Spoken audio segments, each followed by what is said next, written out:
Welcome to the Future Proof Leader Podcast. I'm Jessica Ray Patch, your host today. I'm so happy and excited to have Liz Dobbins on the podcast today. She is CEO of Propelogy. Liz, welcome to the show. So happy to talk about the topic today. We're kind of talking sensory, and I'm not going to give too much because I want to hear your perspective. But let's kick off the show with you kind of telling our audience a little bit about who you are, what you do, and what your mission is. I am a ICF certified master level coach. I've been working with coaching for a number of years. And, we talk about sensory. I taught that at the university in a graduate and undergraduate awareness for teachers for children in school. And then I took it to the adult level. So I just brought my sensory somatic awareness to my coaching component. And over the period of years, have just think this is really important. So basically, I work with coaches who want to stay on top of this fast-moving industry. And it is fast-moving industry. Coaches are always looking for something. But sometimes they feel overwhelmed by learning yet another technique. So by working together, I like to cultivate the ability to dance in the moment, teaching or listening on multiple levels. It takes a 360 coach to really zero in what they really hear and decoding their client's unconscious language. That's where that sensory somatic comes in, because we'll use our preference languages that we want. So this allows for the coach to create that transformative light bulb moment. So they create it, and it works in a session effortlessly and intuitively. So that's my goal, is to support coaches by listening and decoding the coaches or their clients' unconscious language so they can meet them where they are, and they kind of know where their preference is, and they know where to stretch them into and to move them forward. So that's what I do. Sounds complicated and complex, and I love it. And you mentioned something at the beginning. So I'm learning more about every industry. Yeah. Like, I love my job. All I do is talk to people that are much smarter than me, and I learned so many things. But you've actually reached one of the highest levels of certifications possible as a coach. Yes. Is that correct? Yes, it is. It took me a few years to do it and passing the exam. That was a 3-hour exam. That was fun. Yeah. So I used my graduate classes and undergraduate classes to practice my coaching. I love that. So it was interesting to me, a different format. But yes, I've been ACC, the professional PCC, and now I'm an MCC. And the difference is just settling into who you are. You're coaching a way of being. And it's who you be that influences the doing to create the results. So that's where I live in. So you notice my voice drops because that's exactly who I be when I coach. I know. I love your calm composure. I feel like a lot of, especially leaders, we're always so hyper anxious. We're always go, go, go. We don't realize, like, you just need to calm down. You just take a deep breath. Take You a know what I breath. mean? But we don't know really how to do that. So my first question is, what did you discover about human performance and leadership that most organizations are still completely missing?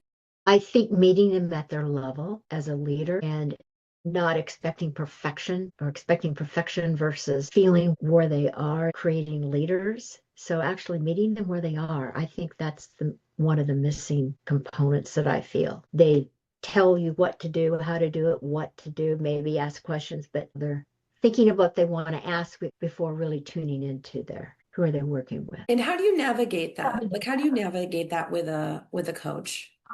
So the way I navigate is through my sensory awareness and somatic work. So I listen and decode what words I'm hearing and what I'm not hearing. So what I'm not hearing, that's what's in the message for me. So I'm not jumping to another question because another question is moving me forward. I try to stay with you as a leader on where your operating system is. So I try to move into their operating system and meet you where you are. It sounds like you're very adaptable. You talk about sensory awareness a lot in leadership. Yeah. So what are some examples of sensory needs that leadership unintentionally overlooks that could actually be hurting their cases, their performance, their communication? What gets overlooked when we talk about sensory? What is their limit on? Well, I'll give you an office example. For example, sensory wise, if you're in a situation that has lots of extraneous noise, maybe you're the one that can't handle all those extraneous noises. Maybe you need to be isolated by yourself to be productive. Or there's a visual component, or there's all the sensory systems. Maybe you need to have a 5-minute break, every hour to get up and move around to bring your attending skills back to where you are. So there's some certain things that we tend to do automatically, but to bring them out for the what I call the sensory little bites that you need during the day to support your well-being, self-regulation. That's what I think is missing as far as being productive. And so sometimes you might feel overwhelmed, you might feel anxiety, am I performing? Am I not saying the right thing? They live in perfection and not really are being themselves. So that's what I really notice is where are they living? Yeah. When you bring them aware of this, is it easy Mhm. for people to accept that they're not really being aware of what works for them? Or do you find most coaches are pretty open to talking about it and trying the Yeah. sensory needs? Okay. I think most coaches are really open. In fact, I think if they knew knowledge of it, they would really listen with that lens and see with that lens. I feel like they're more open. I mean, every coach I've talked to, wow, I didn't know that. So we talk about them first. It starts with the I. And so they have their own awareness when I have a client. Where do I live? So where do I need to adapt?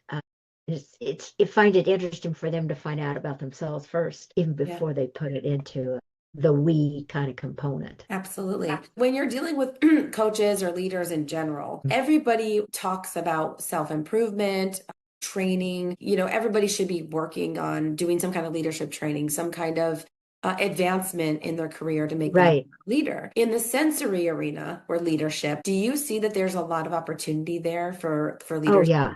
Okay. Can we talk Absolutely. about that? Absolutely. I mean, learning the communication style and learning where your come from is just like what I mentioned before to who you're working with. So a leader can really benefit from that. Just their own awareness of how they're communicating. So I think that communication can be effective, less overwhelming if that knowledge is there with them. And that it probably is instinctive, but to really be aware of it, that's a whole new ballgame. And to put it in application. I'm curious as to what you're seeing once they're starting to implement that awareness and making the Yeah. changes. What are the outcomes that you're seeing from the coaches Okay. and leadership? This is what people want to hear. Like, what if Well, I invest in this? What is it going to do for me and my employees, yeah. Well, I have one of my clients, to give you an example, I have had a client that was a CEO of a cosmetic firm that wanted to sell the practice at a certain level. And nothing was really happening. I mean, she was very productive, everything, but it wasn't growing the place where she wanted it to grow. And we kind of applied that sensory approach. And she found out where she lived was in more of like, I'm cautious. I want control.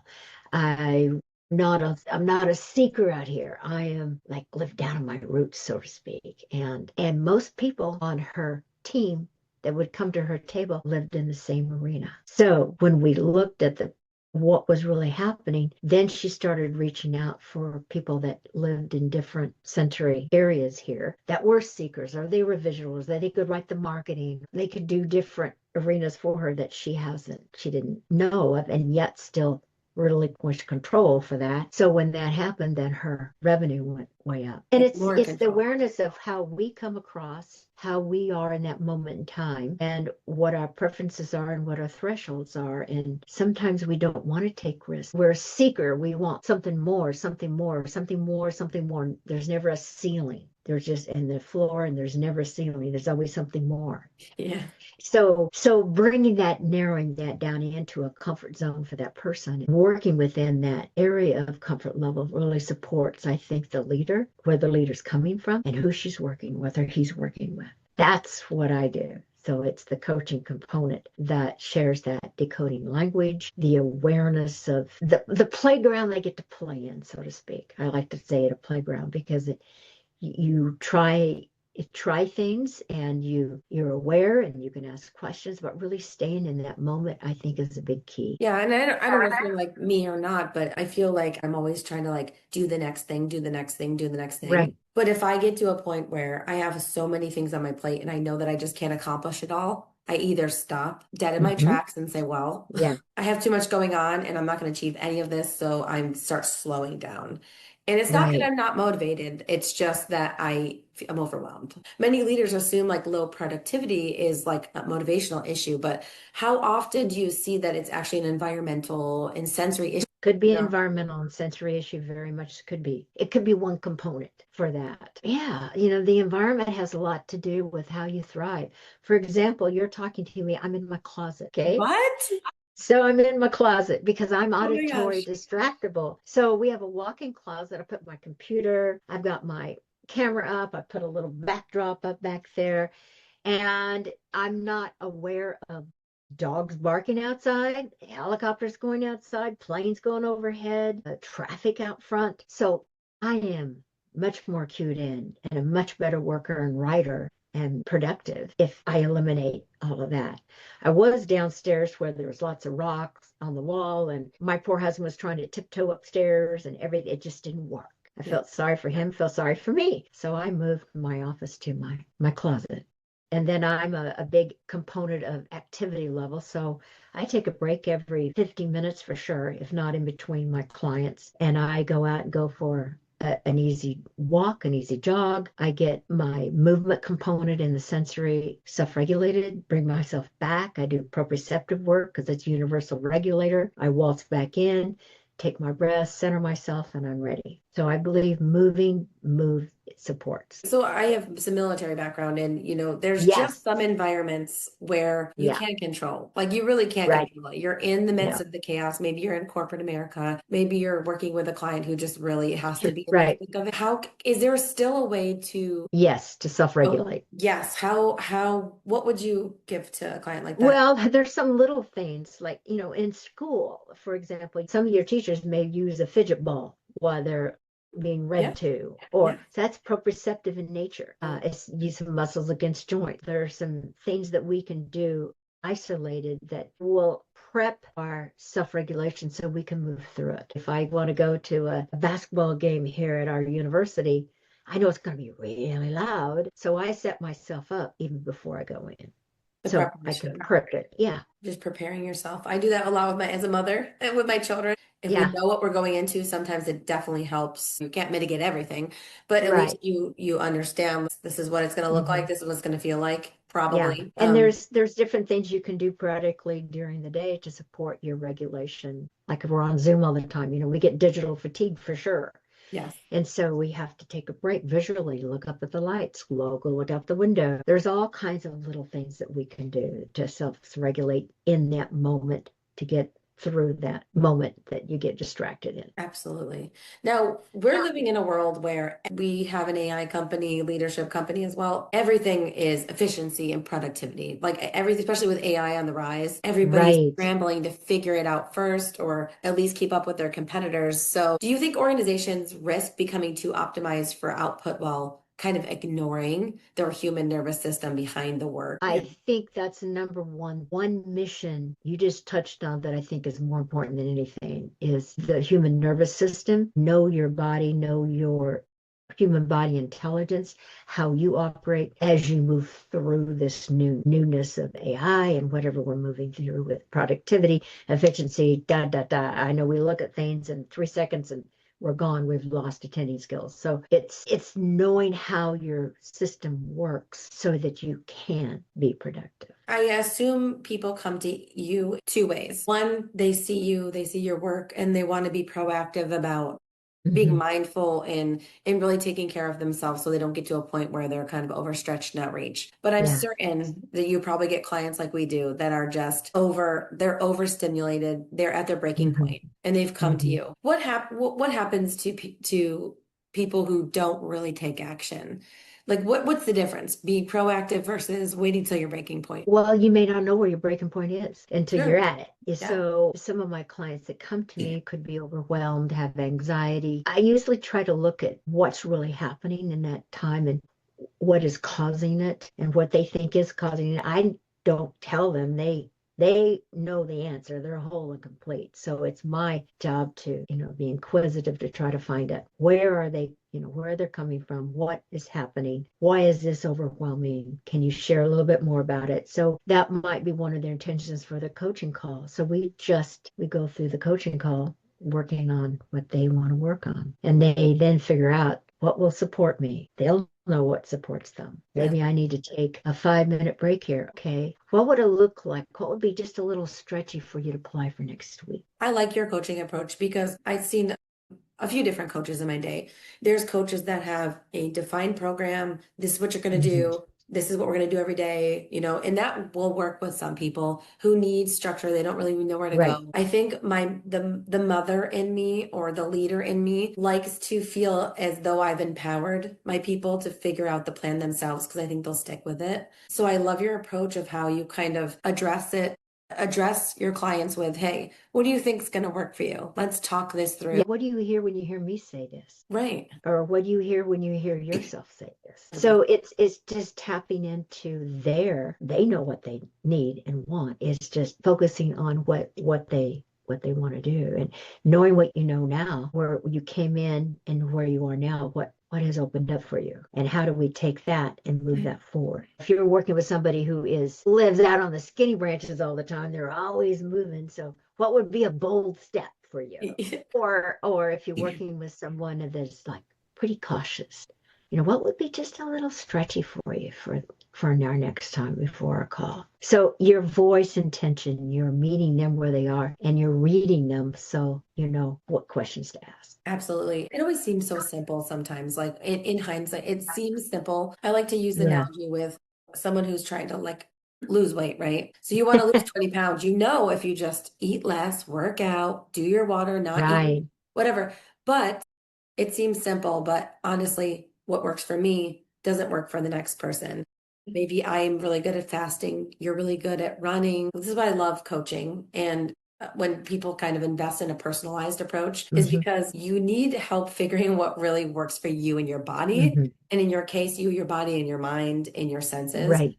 You really need a personalized structure. And it's just so hard to figure that out. I still haven't figured out Yeah. on the workout side. I'm like, I'm gonna stop eating after 8 and I'm gonna run every day. And then life hits you. And it's like, well, then how can I Yeah. maintain this? And then you give up. I would assume that's like in any area of your Yeah. life where you need coaching, but I do love meeting with someone, having them kind of diagnose you as a person, what they think would Yeah. work for you, and making a plan together is really proactive. In your work, you're deeply human centered. And I feel like that's really important right now as people are tackling AI and they're really feeling a nervousness or fear of the Yeah. decentralization of humans. So, as your business grows, do you see opportunities to leverage automation or AI behind the scenes so that you can scale the impact without you losing that personal approach that you have upfront in your business? I think it can be worked together. I haven't figured that out yet, or where the It's balance is, or what opens up possibilities for me. But yes, I think it can work hand in hand. I think the human intelligence and awareness comes to benefit AI. And I think AI can benefit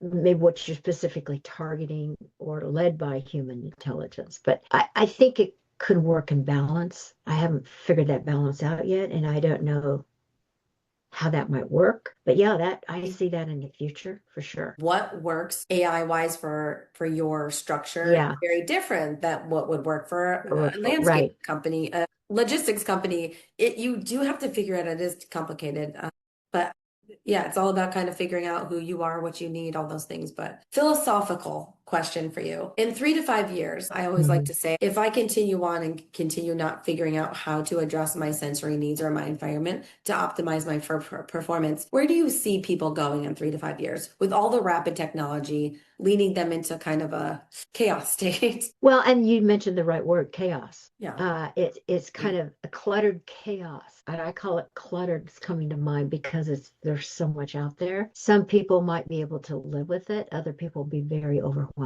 and a lot of anxiety, burned out, big time burnout. And therefore, I'm not good enough, all of it, self-worth. I think that all pans right into it. Where can people find you, Liz? You can find me on LinkedIn, the Propelogy, Propelogy. I'm on LinkedIn as a coach, and a website is my liz at propelogy.com is my email. I love that. Well, Liz, thank you so much for being on the show today. I hope it was impactful. I know it was for me, for our audience, and getting people thinking about these little things. Sometimes you don't really think about yourself at all. So Yeah. thanks for that reminder and the little small things that we can be doing, and hopefully reaching out to you so that they can have a more personalized approach. Digging deeper into finding out how their operating system works 100%. We're all so different in a good way. That's a good thing, but in a good way. yes. Thank you so much for having me on. I really Thank you, appreciate Liz. it. And to our listeners, thanks for tuning in to the Future Proof Leader podcast, and we will see you next time.